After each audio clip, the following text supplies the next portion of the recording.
Hello साथियों, नमस्कार, राधे राधे। सभी मित्रों का एक बार पुनः स्वागत है। साथियों, पिछली क्लास में हम हिंदी के बारे में बात कर रहे थे, वर्ण विचार के बारे में। हमने देखा वर्ण के दो भेद होते हैं, अपने स्वर और व्यंजन। स्वरों के कंप्लीट भेद अपन पढ़ चुके हैं। आज की क्लास में जो वर्ण विचार का दूसरा भेद है व्यंजन, व्यंजन और व्यंजनों का वर्गीकरण समझेंगे। तो बहुत ही शांतिपूर्वक तरीके से क्लास को सुनिएगा, सारी चीज़ें सब तक क्लियर हो जाएगी।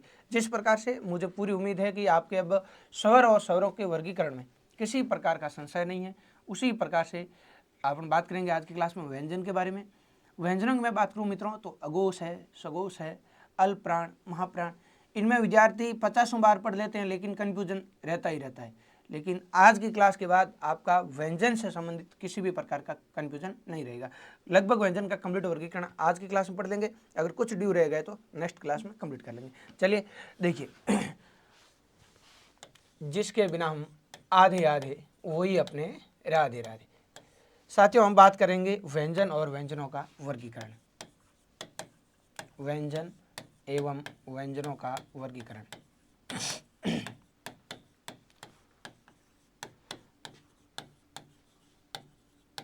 अब देखिएगा, सबसे पहले हमें देखना है कि हम पढ़ चुके हैं, जो बातें हमें पहले से पता है उनकी चर्चा करेंगे। साथियों, आप सभी जानते हैं कि व्यंजन कितने होते हैं। व्यंजन हिंदी में होते हैं 33। कितने होते हैं? 33। कहाँ से कहाँ तक? तो कैसे लेके है तक, कैसे है तक, कैसे है तक, ये आपके 33 व्यंजन होते हैं। कौन कौन से हैं? तो इधर देखिए, कैसे लेके है तक, बिल्कुल बेसिक बात है जो अपन बचपन से लेके जिस दिन स्कूल में एडमिशन लिया तो सबसे पहले हमने यही चीज़ सीखी थी। और यही चीज़ें साथियों जो बार बार रिपीट होती है आपके, इनको कहते हैं कचड़ तप। इस प्रकार से लेकर अपन इनको लिखेंगे क, ख, ग, घ, अंग। इसका उच्चारण आपको अड़े नहीं करना है, ठीक है। कई बार अपन अड़े बोल देते हैं, कई बार अंग बोल देते हैं और न जाने क्या क्या उच्चारण करते हैं इसके। तो आपको ध्यान रखना है, इसको पढ़ेंगे अंग। फिर आपको ध्यान रखना है च, फिर छ, जय, झ और यह। इसका उच्चारण रहता है यह के ऊपर अनुनासिक चंद्र बिंदु का यह। फिर ट, ठ, ड, ढ, ण, त, थ, द, ध, न। उसके बाद में रहेगा प, फ, ब, भ, म। फिर आपको पता है कि कुछ और वर्ण आ जाते हैं अपने यहाँ पे, जैसे 4 ये आ जाएंगे अंतस्थ, य, र, ल, व। और 4 आपके आ जाते हैं वापस से लेके बात करें तो स, है। अब आप इनको काउंट करेंगे तो आप देखेंगे कि साथियों जो ये क से लेके हमने प तक जो बात लिखी है ना, इसको वर्ग पढ़ते हैं। क्या पढ़ते हैं? वर्ग। यानी इस लाइन में आपके 5 अक्षर है, क 1, च 2, ट 3, त 4 और प 5। इसी प्रकार से लेके आप इधर देखोगे तो 1, ये 2, ये आपके तीसरा है, ये आपके चौथा है और ये आपके पंचम वर्ण है, 5 वर्ण है। तो 5 × 5 ये कितने हो गए? 25। साथियों जो ये 25 होते हैं,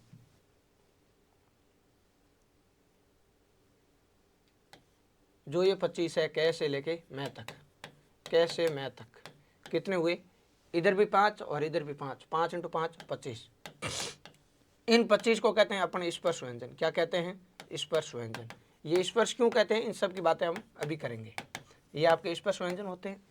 फिर जो ये आपके 4 बच जाते हैं, ये रे लेवे, इनको कहते हैं अपन अंतस्थ। क्या कहेंगे? अंतस्थ। अंतस्थ व्यंजन कौन कौन से हैं? तो आपको ध्यान रखना है, ये रे लेवे, अंतस्थ व्यंजन। सारी चीज़ें रिपीट होती रहेगी, एक बार हम मोटा मोटा लिख देते हैं कि व्यंजन कौन कौन से हैं। अब देखिए 4 ये हैं अंतिम, जो से है, इनको अपन कहते हैं ऊष्म व्यंजन। क्या कहते हैं? ऊष्म व्यंजन। और ये ऊष्म व्यंजन कौन होते हैं? तो श और स है, ये होते हैं 4 ऊष्म। अंतस्थ भी आपके 4 है, तो आप इनको काउंट करते हैं तो 25 और 4 29, 29 और 4 33। ये कुल व्यंजन आपके होते हैं। सामान्यतः अपन व्यंजनों की संख्या की बात करें तो हिंदी में स्वर 11 है और व्यंजन कितने हैं? 33 है, ठीक है। अब यहाँ पे देखिए, अब मैं आपकी बात करूं तो जो क ख वाली लाइन है ना, इसको पढ़ते हैं क वर्ग। जैसे फैमिली में अगर बड़े दादाजी है तो अपन परिवार को किस नाम से जानते हैं? दादाजी के नाम से, या अगर दादाजी नहीं है तो पिताजी के नाम से। इसी प्रकार इनका जो पहला वर्ण है उसके नाम से इस पूरी लाइन को जाना जाएगा। इस लाइन का पहला वर्ण कौन है? क। तो इस क वाली पूरी पंक्ति को क ख ग घ अंग को क वर्ग के नाम से पढ़ेंगे। किस नाम से पढ़ेंगे? क वर्ग। अगर मैं आपको आगे बोलूंगा संधि वगैरह में ये वर्ण विचार, वर्णों का मेल ही संधि है, तो वर्ण की बातें पूरी संधि में चलती रहेगी। तो देखो क वर्ग बोलेंगे, इसका मतलब है ये 5 वर्ण है, क ख ग घ अंग। इस प्रकार च वाले में क्या बोलेंगे? च वर्ग, फिर ट वर्ग, और फिर आपकी क्या हो जाएगा? त वर्ग, त वर्ग, और उसके बाद में आपके रहेगा प वर्ग। ठीक है, ये 5 अपने क्या होंगे? वर्ग होंगे। अगर मैं आपको कहूं कि क वर्ग का पहला वर्ण कौन है? क वर्ग का दूसरा ख, क वर्ग का तीसरा ग, ट वर्ग का चौथा ढ, त वर्ग का दूसरा थ, प वर्ग का दूसरा फ, प वर्ग का चौथा भ। समझ गए? तो ये वर्ग है और ये वाले वर्ण है। ये पहला वर्ण, दूसरा वर्ण, तीसरा वर्ण, चौथा वर्ण और पांचवा वर्ण। ये बेसिक बात है, आपको पता होनी चाहिए। लेकिन मित्रों अब क्या है कि जो भी अपन टॉपिक पढ़ते हैं सबसे पहले उसकी परिभाषा की बात करते हैं। तब अभी अपन व्यंजन पढ़ रहे हैं। जैसे आपने स्वर पढ़ा तो आपको पता है कि स्वतंत्र उच्चारित ध्वनियां क्या होती है? स्वर। वे वर्ण जो दूसरे वर्ण की सहायता के बगैर बोले जाते हैं वो क्या होते हैं? स्वर। जिन वर्णों के उच्चारण में अन्य वर्ण की सहायता नहीं ली जाती वो क्या थे? स्वर। स्वर की हमने 3 परिभाषा देखी और अंतिम परिभाषा ये देखी कि वे वर्ण जिनके उच्चारण, यानी हमने पहले भी पढ़ा है कि अपन कुछ भी बोलते हैं तो हमारे फेफड़ों से क्या उठती है? वायु, और फेफड़ों से उठने वाली वायु मुख विवर से बिना किसी बाधा के बाहर निकल जाती है, वो कौन होते हैं? स्वर। लेकिन अभी अपन क्या पढ़ेंगे? व्यंजन। तो स्वर और व्यंजन की परिभाषा को आप ज्वाइंट करके समझोगे तुलनात्मक रूप से, तो स्वतः सारी चीजें आपको याद हो जाएगी। देखो व्यंजन किसे कहते हैं? तो स्वर क्या था? जो स्वतंत्र उच्चारित होते हैं, यानी बिना किसी दूसरे वर्ण की सहायता के बोले जाते हैं, वो तो क्या थे? आपके स्वर थे। लेकिन साथियों व्यंजन हमेशा स्वरों की सहायता से बोले जाएंगे। व्यंजन क्या है? जैसे आपने ये बोला है क, इसका मतलब क तो हलंत है, व्यंजन मूल रूप में क्या होगा? हलंत होगा, आधा होगा। इसके उच्चारण के लिए इसमें अपना स्वर जोड़ेंगे या स्वर की मात्रा। जैसे ए जोड़ेंगे तो आप देखोगे कि क में ए जुड़ा तो क्या बन गया? क पूरा बन चुका है। ख में ए जोड़ोगे, इसका मतलब अब आप इसको बोल पाओगे ख। तो जब तक अपन इसमें कुछ शामिल नहीं करेंगे स्वर, तब तक इसका उच्चारण नहीं हो पाएगा। कुल मिला के व्यंजन वो होते हैं साथियों जो स्वरों की सहायता से बोले जाते हैं। तो इसकी एक परिभाषा आपको यहाँ पे ये नोट करनी है। सबसे पहले वे वर्ण जो स्वरों की सहायता से बोले जाते हैं या स्वरों की सहायता से बोले जाने वाले वर्ण व्यंजन कहलाते हैं। तो वे वर्ण जो स्वरों की सहायता से बोले जाते हैं, स्वरों की सहायता से बोले जाते हैं, वे वर्ण जो स्वरों की सहायता से बोले जाते हैं उन्हें व्यंजन कहते हैं। उन्हें क्या कहते हैं? व्यंजन कहते हैं।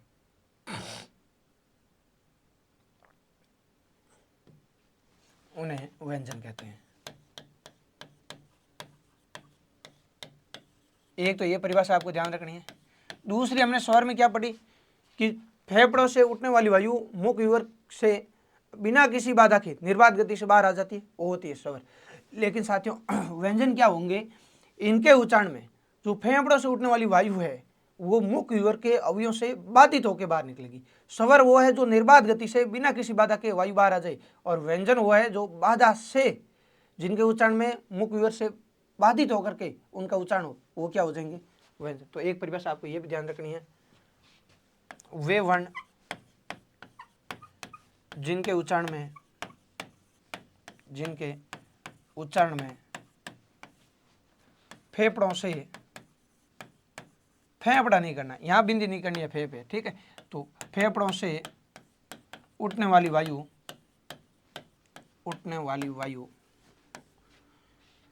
मुख विवर के उच्चारण अवयवों से, मुख विवर के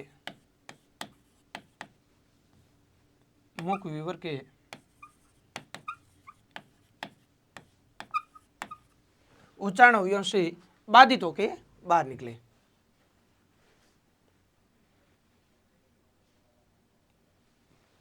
मुख विवर के उच्चारण अवयवों से बाधित होकर बाहर निकलती हो, बाधित होकर बाहर निकलती हो,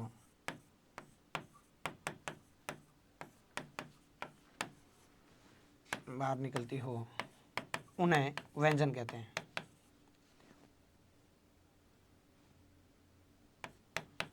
उन्हें क्या कहेंगे, उन्हें व्यंजन कहते हैं।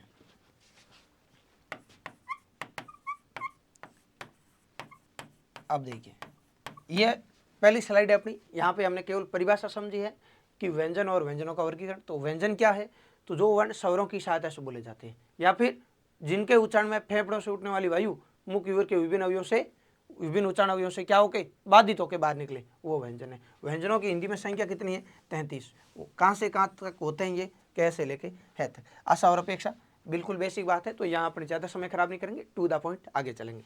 साथियों देखिए, ये अपने 33 व्यंजन हैं और आपको ध्यान रखना है कि यही जो आपके सामने लिखे हुए हैं 3, यही व्यंजन के मुख्य भेद है। व्यंजन के मुख्य भेद कौन से हैं, तो पहले स्पर्श व्यंजन है, फिर अंतस्थ व्यंजन है, और फिर क्या है साथियों, ऊष्म व्यंजन है। स्पर्श, अंतस्थ और ऊष्म। अब इधर देखिए, अब अगर अपन यहाँ पे बात करें तो आप जानोगे कि जो कैसे तक हो गए आपके 33 और भेद कितने हो गए, 3। वापस से समझिए इन तीनों भेदों को कि कैसे मैं तक है, वो स्पर्श है। क्या है, स्पर्श। स्पर्श क्यों है, क्योंकि साथियों जब अपन उच्चारण करते हैं ना, तो हमारे मुख्य रूप से 5 उच्चारण अवयव होते हैं कि भाई जो हमारे फेफड़ों से वायु निकलेगी। अब मैं ढंग से चित्र नहीं बना पाऊंगा, लेकिन आपको समझ आना है।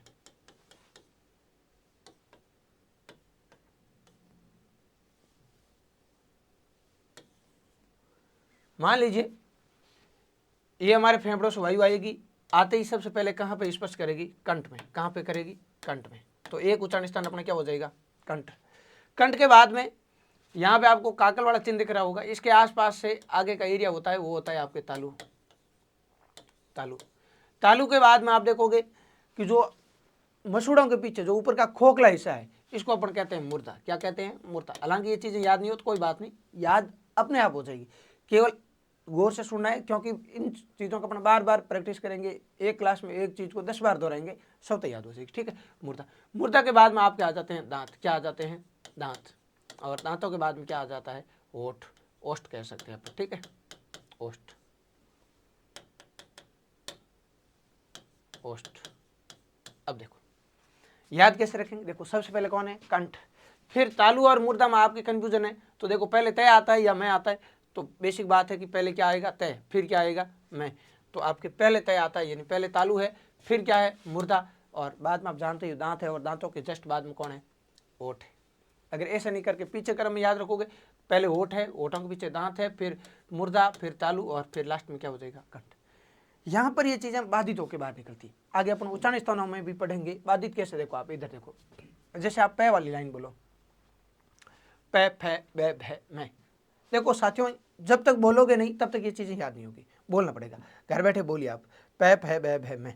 आपके दोनों होठ टच हो रहे हैं, बिना दोनों होठों को टच किए आप इनको नहीं बोल पाओगे। इसका मतलब इसका उच्चारण स्थान आपके पै वाली लाइन का ओष्ठ होगा, ये उच्चारण स्थान बिंदु आएगा अपने वर्ण में। ठीक है, आगे देखो तय। जब आप बोलते हो तय थ द ध न, तय थ द ध न, तो जीभ आपके दांतों पे टच करती है। कहाँ पे टच करती है, दांतों पे। और साथियों जब आप बोलते हो पहली लाइन, क ख ग घ अंग, क ख ग घ अंग, आप खुद विचार कीजिए, बोल के देखिए। जैसे आप पै पै बे में बोलते हो, दोनों होठ आपस में टच होते हैं। बाकी आप कोई भी लाइन बोलो, तय थे, टैट है, च छ, क ख, बिना दोनों होठों को टच किए बोल दोगे, लेकिन पै वाली लाइन नहीं बोल पाओगे। इसी तरह से जब आप बोलते हो क ख ग घ अंग, तो सर्वाधिक जो है क्रियाशीलता कहाँ रहती है, कंठ में। ठीक, तो इसका क वर्ग का उच्चारण स्थान अपन क्या मानते हैं, कंठ। फिर साथियों अपन बात करते हैं ट की। ट वाली लाइन बोलो आप, ट ठ ड ढ ण। आपको लगेगा कि जो जीभ है वो ऊपर टच कर रही है। ऊपर कहाँ पे, तो यहाँ पे देखो, ट ठ ड ढ ण। इन दांतों के पीछे आप देखोगे तो ऊपर का जो खोखला भाग है, वहां पे जीभ मुड़ करके आगे टच करती है। ट ठ ड ढ, जीभ को ऊपर टच किए बगैर बोलो आप ट वाली लाइन नहीं बोल पाओगे। बोलो एक बार, ट ठ ड ढ ण, बिना जीभ ऊपर टच किए। ये बचपन में स्कूलों में अपने इस प्रकार के बहुत सारे वर्ड बोलते थे जो बोल नहीं पाते थे। अगर अपन और ज़्यादा प्रैक्टिस करेंगे कि बिना मैं जीभ के ऊपर की ये चीज़ें बोलूँगा तो आपके मुंह से गाली निकल सकती है, क्योंकि इनका उच्चारण होगा ही नहीं। इनका उच्चारण स्थान ही अगर मुर्दा है तो जीभ बिना मोड़े आप कैसे बोल पाओगे। तो आप ऐसे भी याद रख सकते हो, मुंह से मुर्दा, मुंह से मुड़ना। जहाँ पर जीभ मुड़ेगी, मुड़ करके ऊपर प्रहार करेगी, तब आपके ट वर्ग का उच्चारण होगा, मुंह से मुर्दा और मुंह से मुड़ना। ट ठ ड ढ ण, बिल्कुल। मुर्दा आपको कुछ किताबों में ऐसे भी मिल सकता है, कोई इशू नहीं है। मुर्दा ये भी शुद्ध है, बाकी आपको विशेष रूप से ये ध्यान रखना है, मुर्दा। तो जब आप बोलोगे ट ठ ड ढ ण, तो जीभ मुड़ेगी और मूर्धा पे टच करेगी, यानी इसका उच्चारण कहाँ से होगा, मूर्धा से। और फिर बच गई च वर्णन। देखो च का उच्चारण अपन जो सामान्य रूप में करते हैं वो थोड़ा अशुद्ध रहता है, अपन बोल देते हैं च छ ज ज ये, च छ ज ज ये, जीभ आपके मसूड़ों के आसपास टच कर रही है, लेकिन इसका शुद्ध उच्चारण ऐसे मानते हैं साथियों कि जो आपके काकल है ना, काकल के जस्ट आगे से आपको जीभ को उठाना है, यानी पीछे से जीभ को आपको क्या करना है, उठाना है। अगर पीछे से आप जीभ उठाओगे तो जीभ आगे से मुड़ेगी, च छ ज झ ये, यानी जो ये आपका मुर्दा था जहां जीभ आप टच कर रहे थे ऊपर ट वर्ड लेना, ट ठ ड ढ, इससे पीछे जीभ आप उठाओ, च छ ज झ ये, फिर ये उच्चारण होगा। और अपन क्या करते हैं साथियों, मुख सुख की वजह से फलों फलों में बोल देते हैं च छ ज। बाकी शुद्ध उच्चारण ये है, ठीक है। आपको उच्चारण की सुविधा अनुसार हमारा उच्चारण थोड़ा दोष हो जाता है, बाकी आपको ध्यान रखना है छ छ ज झ ये। कुल मिला के बात करें तो जो पीछे च वाली लाइन बच गई वो होती है तालु से। ये सारी चीज़ें मैं आपको ट्रिकली याद करवा दूंगा, एक बार के लिए उच्चारण स्थान पढ़ेंगे तब ये याद करेंगे कि कहाँ कहाँ स्पर्श होता है। तो ये जो कंठ तालु दंत मूर्धा ओष्ठ है, यहाँ पे ये चीज़ें क्या करती है, स्पर्श करती है। अब इधर देखो, ये रीजन अभी ध्यान नहीं रख रहा है, ये उच्चारण स्थान अलग पॉइंट आएगा व्यंजन। अभी केवल हमें ये समझा कि ये जो 25 है कैसे मैं तक, ये स्पर्श व्यंजन है। कौन से व्यंजन है, स्पर्श, क्योंकि इनका उच्चारण करते हैं तो कहीं न कहीं ये उच्चारण अवयवों से विशेष रूप से स्पर्श तो ये भी करेंगे बाकी वाले भी, लेकिन ये विशेष स्पर्श करके निकलते हैं, इनको क्या कहते हैं, स्पर्श व्यंजन। ध्यान यही रखना है आपको कि कैसे मैं तक 25 स्पर्श व्यंजन होते हैं। स्पर्श व्यंजन क्यों होते हैं कभी भी नहीं पूछा गया, कभी पूछा नहीं जाता, केवल समझने की बात थी, ठीक है। फिर आपके 4 बज के यर लेवे, यर लेवे की बात करते हैं तो ये दोनों के बीच में स्थित है, इसलिए आपको ध्यान रखना है ये क्या है, अंतस्थ। इनका उच्चारण करते हैं तो कहते हैं कि वायु अंदर की ओर खींचनी पड़ती है, बाकी आपको ध्यान रखना बीच में स्थित है। कहाँ पे स्थित है, दोनों के बीच में, यानी उष्म और स्पर्श के बीच में है, इसलिए ये क्या हो जाएंगे, अंतस्थ। भाई देखिए अंतस्थ हो गए 4 यर लेवे। अब फिर 4 जो बच गए स है, इनको कहते हैं उष्म। उष्म क्यों कहते हैं सर, तो देखो आप हाथ को ऐसे कीजिए, मुंह के आगे लाइए और बोलिए क्या है, च है, टैठ है, पैफ है, तैथ है, दैध है, गैग है, यर है लेवे। अब बोलिए स है।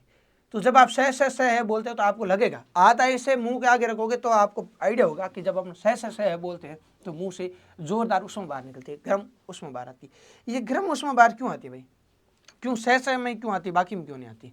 तो स में इसलिए आती है कि जैसे आप क्या क्या बोलते हो, मुंह नॉर्मल है आपका, च बोलोगे मुंह नॉर्मल रहेगा, टैठ है नॉर्मल है, यर है नॉर्मल है, लेकिन जब आप स है बोलते हो तो दो उच्चारण अवयव पास पास आ जाते हैं और मुंह का मार्ग हो जाता है संग्रह। अब वायु को निकलने के लिए पर्याप्त स्पेस नहीं मिलता है तो वो प्रेशर से निकलते और गर्म उष्मा के रूप में आ जाती है बाहर। तो स है बोलते हैं तो मुंह से गर्म उष्मा बाहर आती है, इसलिए इनको क्या कह देते हैं, उष्म व्यंजन। तो कुल मिला के व्यंजन के यही 3 भेद जो आपको ध्यान रखना है, अंतस्थ, स्पर्श, अंतस्थ और उष्म।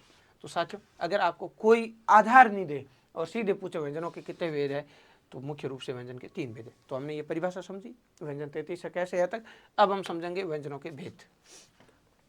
व्यंजन के भेद, भेद को अपन क्या कह सकते हैं, व्यंजन के भेद या व्यंजनों के भेद, प्रकार, भेद कहें चाहे प्रकार कहें। कितने प्रकार हो जाएंगे आपके व्यंजनों के, 3 प्रकार हो जाएंगे। 3 कौन से हैं, तो बिल्कुल सबसे पहले आपके पास में है स्पर्श व्यंजन। कौन से व्यंजन है, स्पर्श व्यंजन। स्पर्श व्यंजन कहाँ से कहाँ तक थे, तो बिल्कुल आपको आइडिया रहना चाहिए, कैसे ए तक। स्पर्श व्यंजन ये आपके 25 है, कैसे लेके ए तक, कैसे ए तक, कैसे मैं तक, और इनकी संख्या कितनी हो जाएगी, 25। ठीक है, कैसे लेके मैं तक ये स्पर्श हो गए और ये हो गए 25। दूसरा भेद आपके अंतस्थ हो जाएगा, ये 4। तो दूसरा भेद आपके हो जाएगा अंतस्थ व्यंजन। कौन से व्यंजन, अंतस्थ व्यंजन, अंतस्थ व्यंजन।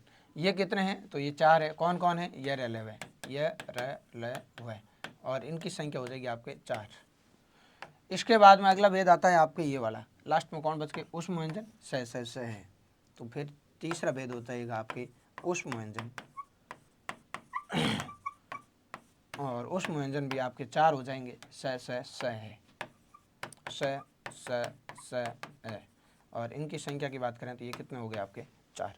आशा और अपेक्षा यहाँ तक ही सारी बातें सभी बंदों के बहुत तगड़े तरीके से लेके क्लियर है साथियों। बिल्कुल बेसिक बातें हैं। व्यंजन के भेद 3 हैं, स्पर्श, अंतस्थ और उष्म। स्पर्श कैसे मैं तक है, यर लेवल 4 अंतस्थ है और फिर सहसा से 4 उष्म है। अगर यहाँ तक की बातें आपके क्लियर है तो फिर हम अब अलग अलग आधारों पे व्यंजनों का वर्गीकरण समझेंगे। वो आधार आपको ध्यान रखना है। देखिए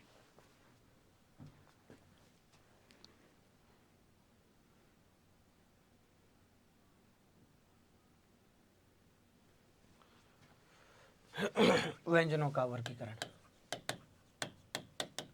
व्यंजनों का वर्गीकरण।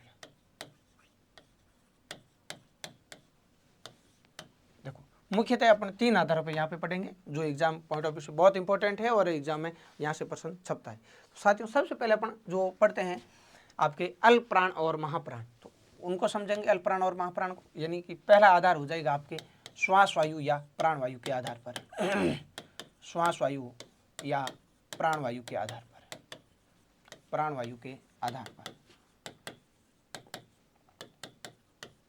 उसके बाद में अगला पॉइंट अपन देखेंगे आपके जो अघोष और सघोष हैं, इनको कहते हैं स्वर तंत्रियों में नाद के आधार पर। नाद यानी गूंज, ये अलग अलग आधार है और एक एक को अपन अलग से लेके समझेंगे। तो अगला भेद हो जाएगा अपने स्वर तंत्रियों में, स्वर तंत्रियों में नाद। नाद का अर्थ है गूंज, कंपन, वाइब्रेट, ठीक है। तो स्वर तंत्रियों में नाद यानी गूंज, ये अपन बात करें कंपन के आधार पर, कंपन के आधार पर। और उससे अगला अपना भेद हो जाएगा अल्पप्राण महाप्राण हो गया, अघोष सघोष हो गया। अब आपको एक 8 भेद होते हैं उच्चारण के आधार पर, उच्चारण के आधार पर, उच्चारण के आधार पर ये हमें भेद समझने हैं। और साथियों इसके अलावा एक पॉइंट हमें पढ़ना रहेगा और वो रहेगा अपना उच्चारण स्थान, वर्णों के उच्चारण स्थान। इसके साथ ही वर्ण विचार बिंदु अपना कंप्लीट हो जाएगा। वर्णों के उच्चारण स्थान, उच्चारण स्थान, ये इतने पॉइंट है। एक एक को समझेंगे। सबसे पहले श्वास वायु या प्राण वायु के आधार पर, फिर स्वर तंत्रियों में कंपन के आधार पर और फिर उच्चारण के आधार पर। और एक क्या पढ़ेंगे उच्चारण स्थान। उच्चारण स्थान जो हमने अभी देखा है यही है आपके कंठ तालु दंत मुर्दा ओष्ठ, कंठ तालु दंत मुर्दा ओष्ठ। इस प्रकार से 8-9 सूत्र पढ़ेंगे, वो अपन पढ़ेंगे साथियों। इसके अलावा अगर मैं आपको बात करूँ तो एक अगर आप बात नोट करना चाहें तो यहाँ पर ये आप एक बात और एक्स्ट्रा ध्यान रख सकते हैं अपने साइड नॉलेज के लिए। बाकी यहाँ से इतनी बातें नहीं बनेगी। देखो ये जो क वर्ग है, च वर्ग है, ट वर्ग है, त वर्ग है और प वर्ग है, इसलिए जो क से लेके मैं तक है इनको वर्गीय व्यंजन कहते हैं। क्या कहते हैं? वर्गीय व्यंजन। तो अगर अपन वर्गीय या अवर्गीय की बात करें तो जो सत्य नहीं है वो क्या है? असत्य। जैसे मान लो क से मैं तक ये तो वर्ग में आ रहे हैं, इसलिए ये क्या हो गए? वर्गीय व्यंजन। और साथियों पीछे जो बच गए अंतस्थ और उष्म, यानी यर लेव अंतस्थ है और स उष्म। वर्गीय 5 ही है, 5 ही वर्ग है। कचड़ तप, क वर्ग, ट वर्ग, त वर्ग, प वर्ग और कचड़ तप, ठीक है। और प्रत्येक वर्ग में कितने अक्षर है? 5। तो ये 5 कैसे लेके मैं तक 5 वर्ग हो गए, ये हो गई वर्गीय व्यंजन कैसे मैं तक वाले। फिर जो पीछे बच गए ना, जैसे देखो जो सत्य नहीं है वो क्या है? असत्य। जो सभ्य नहीं है वो क्या है? असभ्य। जो सामाजिक नहीं है वो असामाजिक। इसी प्रकार से जो आपके अंतस्थ और उसमें ये वर्गीय नहीं है। वर्गीय केवल और केवल कौन है? स्पर्श। स्पर्श को क्या कहते हैं? वर्गीय। लेकिन जो बात में पीछे बच गए इनको अवर्गीय या वर्गोत्तर व्यंजन कहते हैं। तो ये एक बात आप और नोट कर सकते हैं कि कैसे मैं तक वाले वर्गीय व्यंजन है और ये जो है आपके अवर्गीय व्यंजन है। कौन से व्यंजन है? अवर्गीय। अवर्गीय को अपन क्या कहते हैं? वर्गोत्तर व्यंजन। ये मैं आपको एक अलग से लेकर लिखा देता हूँ, इसमें कंटिन्यू। पीछे हम कहाँ पढ़े? यहाँ पे देखिए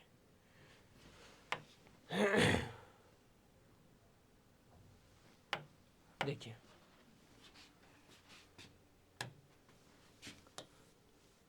दो भेद ये हैं वर्ग के आधार पर। एक है आपके वर्गीय व्यंजन। वर्गीय व्यंजन कौन है? तो जो स्पर्श व्यंजन है वही वर्गीय व्यंजन है। कैसे लेके मैं तक, कैसे मैं तक। कौन से? स्पर्श व्यंजन। स्पर्श को अपन क्या कहते हैं? ये वर्गों में आते हैं, इसलिए इनको क्या देंगे? वर्गीय व्यंजन। और साथियों अगला पॉइंट है अवर्गीय व्यंजन। कौन से व्यंजन? अवर्गीय, अवर्गीय व्यंजन। अवर्गीय को अपन क्या कहते हैं? वर्ग में नहीं आते हैं ये, तो वर्गोत्तर व्यंजन। वर्गोत्तर व्यंजन। वर्गोत्तर व्यंजन कौन कौन है? तो वर्गोत्तर है आपके अंतस्थ और उष्म, यानी ये रह है और से है, तो ये वर्गोत्तर व्यंजन हो जाएंगे आपके ये रे ले वे और फिर से है। ये जो ये 4 4 2 भेद है, 8, 4 अंतस्थ और 4 उष्म, इनको कहते हैं आपके अवर्गीय व्यंजन। यानी अवर्गीय व्यंजन कौन से हो जाएंगे, पहले तो ये रे ले वे 4 अंतस्थ हो गए और फिर ये 4 उष्म वर्ण, ये आपके अवर्गीय यानी वर्गोत्तर व्यंजन हो जाएंगे। ठीक है, अब ध्यान ये रखना है आपको, आगे चलेंगे। अब अपन अलग अलग आधारों पर वर्ण देखेंगे और सबसे पहला आधार अपना होगा श्वास वायु के आधार पर, प्राण वायु के आधार पर। तो साथियों अब अगला वर्गीकरण है अपना प्राण वायु के आधार पर स्वरों का वर्गीकरण। श्वास वायु, इसको क्या बोलते हैं, प्राण वायु के आधार पर व्यंजन पढ़ रहे हैं तो ये व्यंजनों का वर्गीकरण हो जाएगा। देखिए श्वास वायु या प्राण वायु के आधार पर साथियों कितने भेद होते हैं, 2। तो 2 भेद कौन से हैं, तो इधर देखिए, एक भेद होता है मित्रों आपके अल्प प्राण, कौन सा होता है, अल्प प्राण, और एक भेद होता है आपके महाप्राण, कौन सा रहेगा, महाप्राण। अल्प प्राण वर्ण और महाप्राण वर्ण। अल्प का अर्थ क्या होता है ये बताओ, अल्प, अल्प का अर्थ है थोड़ा और महा यानी अधिक। मतलब यह है कि अब जब अपन इन व्यंजनों को बोलेंगे तो एक में तो जो प्राण वायु है वो निकलेगी अल्प, कम निकलेगी, और एक में वायु निकलेगी अधिक। तो इस आधार पर ये 2 वर्गीकरण है कि अगर श्वास वायु अधिक मात्रा में निकले महाप्राण, कम मात्रा में निकले अल्प। अरे आप ये नहीं जानते हो कि अल्प का अर्थ क्या होता है, कम, अल्प यानी कम, थोड़ा, न्यून, ये एक ही है, ये सभी पर्यायवाची शब्द है। अल्प प्राण यानी प्राण वायु अल्प मात्रा में निकलेगी, कम मात्रा में निकलेगी, थोड़ी मात्रा में, और महा यानी अधिक मात्रा में। 2 ही भेद है, एक में कम मात्रा और एक में अधिक मात्रा। तो अब अपन यहाँ पे देखेंगे अल्प प्राण में कम मात्रा में श्वास वायु का बाहर निकलना, कम मात्रा में श्वास वायु का बाहर निकलना, श्वास वायु का बाहर निकलना, श्वास वायु का बाहर निकलना, या कम मात्रा में श्वास वायु बाहर निकलती है, इनके उच्चारण में कम मात्रा में श्वास वायु बाहर निकलती है। और महाप्राण में अपेक्षाकृत तुलनात्मक रूप से अधिक प्राणवायु बाहर निकलेगी, किसकी, अल्प प्राण की तुलना में। तो अपेक्षाकृत अधिक मात्रा में, किसकी अपेक्षा में, अल्प प्राण की अपेक्षा में यहाँ पे वायु बाहर ज़्यादा निकलेगी, अपेक्षाकृत अधिक मात्रा में वायु का बाहर निकलना।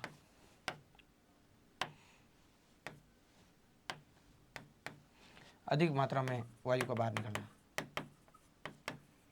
श्वास वायु का बाहर निकलना। अब सर हमें कैसे पता चलेगा कि भाई कम बाहर आ रही है या ज़्यादा, तो देखो आप यहाँ से इनको बांटना शुरू करो।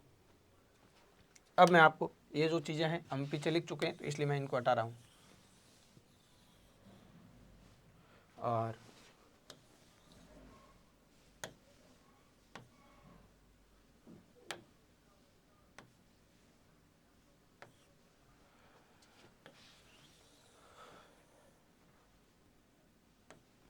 अब देखिए ये अपने पास वर्ण है, अब हमें देखना है कि वायु कम मात्रा में बाहर आ रही है या ज़्यादा मात्रा में।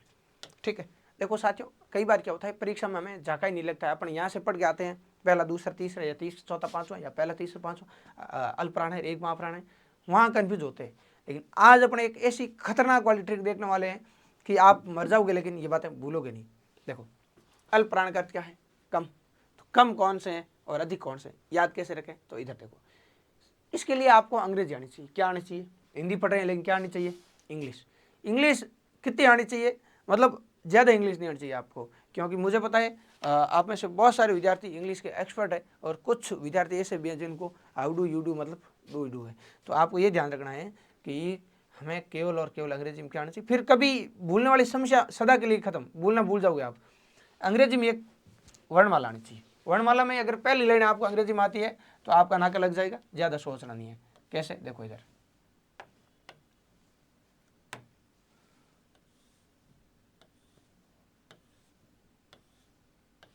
अंग्रेजी आती है तो बताओ सबसे पहले आया इसमें कै को अंग्रेजी में क्या कहेंगे, के कहते हैं, क्या कहते हैं, के। खे को के एच, गह को जी, गह को जी एच, और इसको आर या एन जो भी कहते हैं ए कहते हैं। ठीक है, के एच जी एच और आर। जब भी पूछे आपको ये तो अंग्रेजी में लिख दो। फिर क्या करोगे कि भाई कम कौन है, अक्सर कम किस में है, तो लो भाई गए, यहाँ पे देखो तो पहले में क में एक ही अक्षर है तो ये अल्पप्राण हो जाएगा। पहला वर्ण, प्रत्येक वर्ग का पहला वर्ण मतलब क च ट त प, ये अल्पप्राण हो गया। इधर दो अक्षर है, छोड़ दो अधिक, हमें चाहिए पहले अल्पप्राण। इधर गए वाले में देखोगे तो एक अक्षर है जी, ये भी अल्पप्राण। इधर दो अक्षर है, छोड़ दो। इधर एक अक्षर है, ये भी हो गया अल्पप्राण। ठीक है, और फिर हम चलें तो ये रे लेवे और से हम देखें तो आप जानते हो कि सर से है तो उष्म वर्ण है, से है बोलते हैं तो जोरदार उष्म बाहर आती है। लेकिन ध्यान रखना साथियों, जोरदार आती है मतलब अधिक आती है तो एक ये अधिक वाला महाप्राण हो जाएगा, अधिक बार आती है तो क्या हो जाएगा महाप्राण। लेकिन इधर देखो ये रे लेवे, ये क्या हो जाएगा अल्पप्राण। फिर जो पीछे बच गए आपके दूसरा और चौथा, ये क्या हो जाएंगे महाप्राण। महाप्राण क्यों होंगे, क्योंकि इनमें दो दो अक्षर देखो। चलो सर हमें तो याद ही नहीं हुआ, चलो भाई अपना वापस याद करते हैं। याद करेंगे, याद किए बगैर आपको यहाँ से जाने नहीं देंगे। देखो हमारा परम और प्रथम और अंतिम उद्देश्य ये है कि जो चीज़ें पढ़ें वो क्या हो जानी चाहिए, याद हो जानी चाहिए। अल्पप्राण और महाप्राण याद करना है। अल्पप्राण और महाप्राण कैसे याद करेंगे, तो सबसे पहले हमें क्या ध्यान रखना है भाई, सबसे पहले हमें ध्यान रखना है अंग्रेजी आनी चाहिए। तो क को अंग्रेजी में लिखेंगे कि, ख को क्या लिखेंगे के एच, ग को जी, घ को जी एच और इसको आर या एन। अब एक एक अक्षर वाले अल्पप्राण हैं, एक एक अक्षर वाले क्या है अल्पप्राण। तो सर क को एक में लिखा है के में तो ये अल्पप्राण है। इधर ग को एक में लिखा है ये अल्पप्राण है। जी एक ही तो है और इधर के एक है, और इधर देखोगे तो आर या एन जो भी लिखते हो एक है, वो ये भी अल्पप्राण है। साथियों अल्पप्राण कौन हुए, तो प्रत्येक वर्ग का पहला, तीसरा और पांचवा वर्ण। यहाँ पे आपको ये बात नोट करनी है, अल्पप्राण में प्रत्येक वर्ग का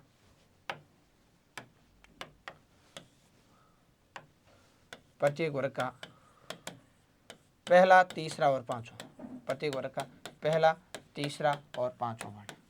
ठीक है, तो जो पीछे बच गए वो साथियों दो नंबर वाला देखो जी एच, दो अक्षर है और इसमें भी दो अक्षर है, किसमें दूसरे में और चौथे में, ये दूसरा वर्ण है और ये चौथा वर्ण है। तो प्रत्येक वर्ग का दूसरा और चौथा महाप्राण हो जाएंगे। तो महाप्राण कौन आ जाएगा, प्रत्येक वर्ग का दूसरा और चौथा, प्रत्येक वर्ग का दूसरा और चौथा। याद कैसे किया, पहला, तीसरा, पांचवा इधर आ गया तो पीछे जो दो अक्षर वाले थे वो यहाँ आ गए। सर अब जो ये अंतस्थ और उष्म बच गए इनका क्या करें, इनका कुछ नहीं करना है। से में जोरदार वही बार आती है, आप जानते हो अधिक आती है तो ये महाप्राण है, और जो एक है वो अल्पप्राण है। तो ये रे लेवे में कब मात्रा में आएगी अल्पप्राण। तो भाई अल्पप्राण में और क्या लिखेंगे, ये रे लेवे। महाप्राण में और कौन लिखेंगे, क्या लिखेंगे, तो चार से है। अब साथियों आप देखिए ये आपके अल्पप्राण महाप्राण कंप्लीट हो गए। अल्पप्राण महाप्राण हमेशा के लिए याद हो गए, मैं मानता हूं कि आप कभी भी नहीं भूलोगे। कोई भी अगर आपको पूछे कि अल्पप्राण महाप्राण क्या है, कुछ भी नहीं करना है, सबसे पहले ये लिखो क, फिर लिखो ख, फिर लिखो ग, फिर घ और फिर अंग, फिर अंग्रेजी में लिखो के एच, जी एच और आर। अब आप क्या करो कि इन पे ऊपर नंबर लगा दो, 1 2 3 4 5 वर्ण है। तो ये पहला एक अक्षर है, तीसरे में एक अक्षर है और पांचवें में एक अक्षर है। बस गुरुजी एक अक्षर वाले क्या हो गए अल्प कम अक्षर है, और पीछे दूसरा और चौथा बच गए, ये क्या हो गया महाप्राण। समझे कि नहीं समझे बात को। तो इस प्रकार से लेकर अगर याद करोगे तो आप कभी भी भूलोगे नहीं, अल्पप्राण महाप्राण हमेशा के लिए स्थायी। नहीं तो फिर ये रटना रहना है, पहला, तीसरा, पांचवा अल्प है और दूसरा चौथा महा है। अब कई कंफ्यूज हो जाते हैं, तो आपको इस लॉजिक से ध्यान रखना है, हमेशा के लिए याद। अब सर ये व्यंजनों का वर्गीकरण तो अल्पप्राण महाप्राण पढ़ लिया, लेकिन जो स्वर होते हैं वो क्या होते हैं, अल्पप्राण होते हैं महाप्राण होते हैं। तो साथियों आप जब स्वर बोलते हो ए आ ई उ, ज्यादा वायु बाहर नहीं निकलती है, से की तरह हड़बड़ाहट नहीं होती है यहाँ पे, सीधे सीधे ये अल्पप्राण है। स्वर सभी क्या होते हैं अल्पप्राण होते हैं। तो एक बात आपको ये नोट कर लेनी है कि सभी स्वर भी क्या होंगे अल्पप्राण होंगे। अब पहले, तीसरे, पांचवें का मतलब क्या है, पहले, तीसरे, पांचवें का मतलब है कि पहला ये कचड़ तप, तीसरा ये गजड़ दब और पांचवा ये अंगयणनम, पांचवा अंगयणनम, तीसरा ये गजड़ दब और इधर ये पहला कचड़ दब और ये फिर ये इतने वर्ण आपके वो हो जाएंगे अल्पप्राण।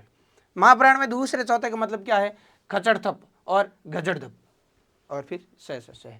इस प्रकार अगर आप याद रखोगे तो आपके यहाँ कभी कोई इश्यू नहीं आएगा। ठीक है, मैं मानता हूँ सभी दोस्तों को ये चीज़ हमेशा के लिए स्थायी रूप से अब याद है। कोई आपको टूपा भी दे दे आप मर जाओगे, लेकिन भूलोगे नहीं ये बातें, ये मैं मानता हूँ। चलें,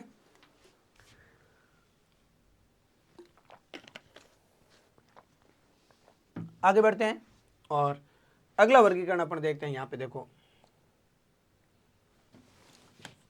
ये आपके श्वास वायु या प्राणवायु के आधार पर दो हो गए, अल्प प्राण महाप्राण, ये अपन पढ़ चुके हैं। अब साथियों अपन दूसरा भेद देखेंगे, स्वर तंत्रियों में कंपन के आधार पर, नाद या गूंज के आधार पर। तो अगला वर्गीकरण है अपना स्वर तंत्रियों में नाद या गूंज या कंपन के आधार पर। स्वर तंत्रियों में या स्वर तंत्री में कंपन के आधार पर, कंपन को ही क्या बोलेंगे नाद, और नाद को ही क्या बोलेंगे गूंज। ये एक ही है, इसको आप घोष भी बोल सकते हो, घोषत्व, घोषत्व के आधार पर।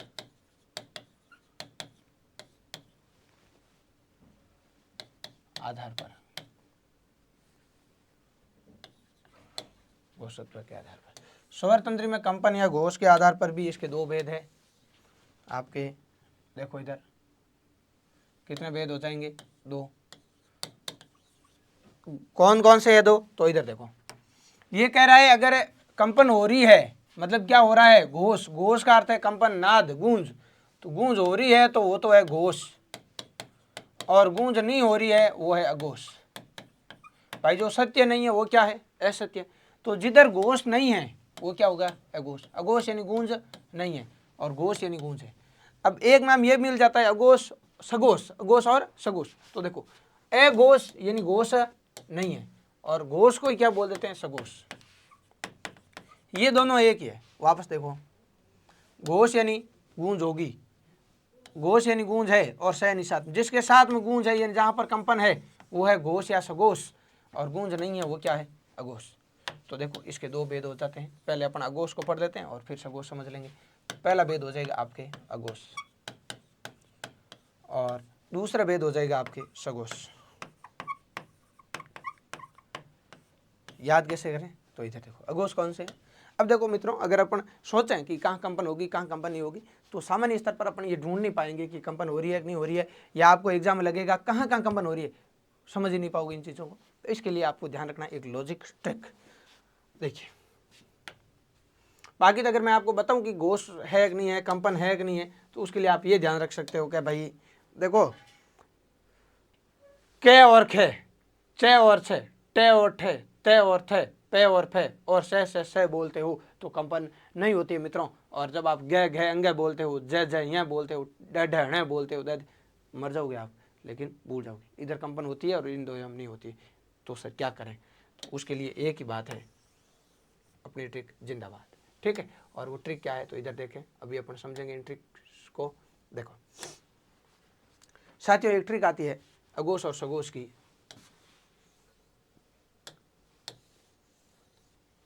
देखो अघोष को याद रखने की आपकी ट्रिक है 1 2 और 3 साधु अघोरी। अघोष की ट्रिक क्या है, 1 2 और 3 साधु अघोरी, 3 साधु अघोरी।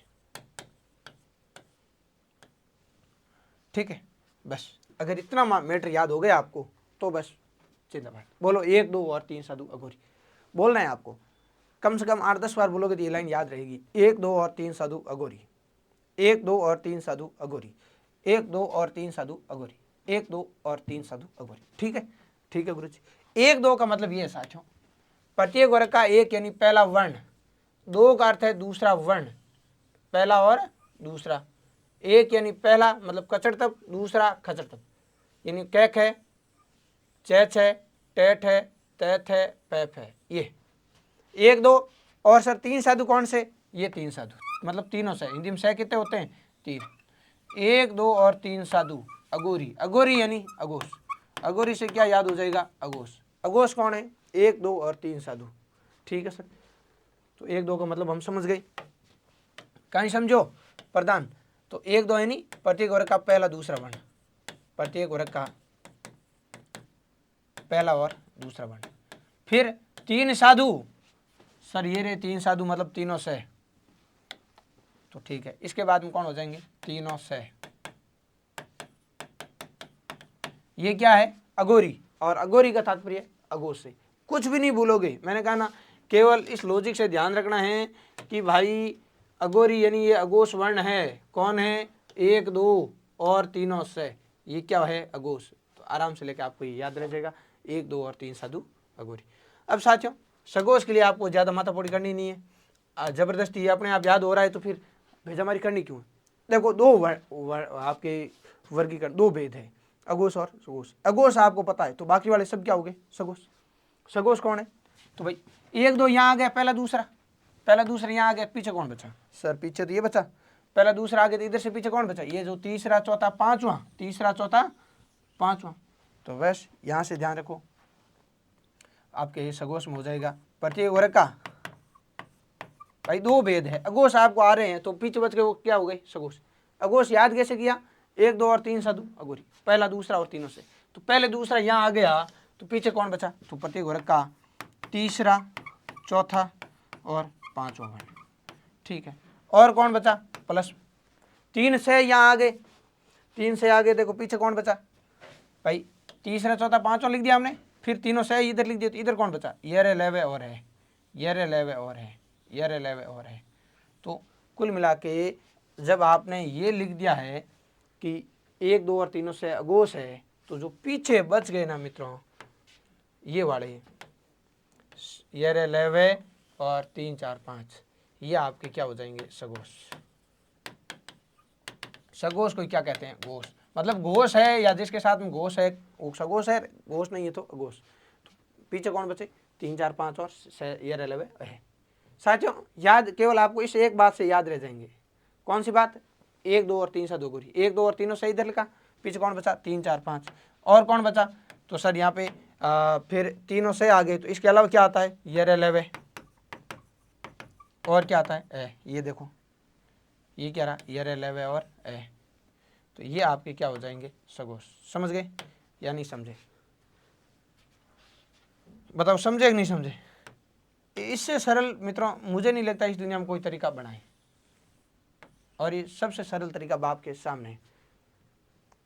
नहीं सर हमें तो सगोश की भी ट्रिक चाहिए, सगोश की भी क्या चाहिए, ट्रिक चाहिए। तो दोस्त याद रख दो, एंजॉय कर, बस ट्रिक ले जाओ। ट्रिक इसमें भी आप ध्यान रख सकते हो, 3 4 5 यारों में लव है, 3 4 5 यारों में लव है, 3 मतलब प्रत्येक वर्ग का तीसरा, 4 यानी चौथा, 5 यानी पांचवा वर्ण, ये से ये, रे से रे, मैं का कोई अर्थ नहीं है, ले वे और है, 3 4 5 यारों में लव है, ये है सगोश। अघोरी वाली अघोष की है, बाकी वाली सगोश की है। आराम से याद है सर, अब तो हम बिल्कुल एकदम डन है, आप चाहे कैसा ही प्रश्न पूछ लो। तो साथियों यहाँ पे जो आपकी ये 3 वर्गीकरण है, श्वास वायु, कंपन और उच्चारण। तो आज की क्लास में हमने 2 भेद समझे, अल्पप्राण महाप्राण श्वास वायु के आधार पर और अघोष सघोष कंपन के आधार पर। बाकी उच्चारण के आधार पर 8 भेद और उच्चारण स्थान नेक्स्ट क्लास में समझ गए। उस क्लास के साथ ही अपन वर्ण विचार को बिल्कुल विधि विधान से क्या दे देंगे, विधि। तो आज की क्लास में जो पढ़ा है उसको अपन करते हैं 1 मिनट में रिविजन।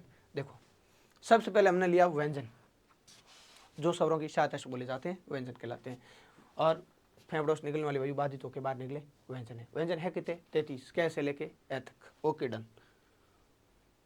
कै से लेके मैं तक स्पर्श है, यह रेलवे अंतस्थ है, सह है, उसमें ये 3 भेद है, स्पर्श अंतस्थ और उष्म। हाँ स्पर्श व्यंजन कैसे मैं तक है वो वर्ग में आते हैं, कचड़ तप, इसलिए इनको वर्गीय व्यंजन कह देंगे, और बाकी जो बच के वो अवर्गीय या वर्गोत्तर। फिर ये 3 भेद है। सबसे पहले भेद हमने लिया प्राण वायु के आधार पर, अल्पप्राण और महाप्राण। अल्पप्राण महाप्राण पता कैसे चलेगा सर, अंग्रेजी वाला, बस लॉजिक अंग्रेजी वाला ही चलेगा, पहला दूसरा तीसरा चौथा पांचवा वर्ण और एक, फिर के हो गया, के एच जी जी एच आर, एक अक्षर है तो अल्पप्राण, 2 अक्षर है तो महाप्राण। बिल्कुल, तो पहला तीसरा पांचवा अल्पप्राण है, ये रेलवे अल्पप्राण है, और सभी स्वर अल्पप्राण है, बाकी वाले महाप्राण। फिर सर इधर स्वर को किस में सेट करें आप बताओ, अघोष में एक सघोष में। तो स्वर के लिए आप ये ध्यान रख सकते हो कि भाई स से सघोष और स से सभी स्वर, सघोष और सभी स्वर, ठीक है। अगर मान लो आपको मैं यहाँ पे एक प्रश्न दूँ, एक क्वेश्चन है आपका, सभी स्वर होते हैं, सभी स्वर होते हैं, option A, option B, option C, option D, अघोष अघोष अघोष अगोस, घोष घोष, घोष मतलब सगोश, अगोश अगोश, घोष घोष, घोष और सगोश एक ही बात है। घोष समझ में नहीं आया तो इसको सगोश लिख सकते हो आप, ठीक है। तो सगोश समझ में आया हुआ है, उधर लिखा हुआ है, कोई इशू नहीं। फिर अल्पप्राण महाप्राण, अल्पप्राण महाप्राण, अल्पप्राण महाप्राण।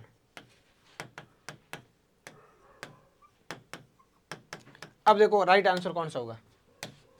तो सर स से सगोश और स से स्वर, तो सगोश को ही क्या कहते हैं, घोष, मतलब अघोष तो नहीं होते हैं स्वर, स्वर होते हैं सगोश। स से स्वर, स से सगोश, सगोश और घोष एक ही बात है, ये अपन पढ़ चुके हैं।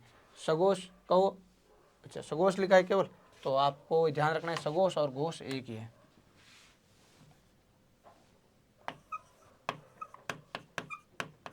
और जो घोष नहीं है वो है अघोष, ठीक है।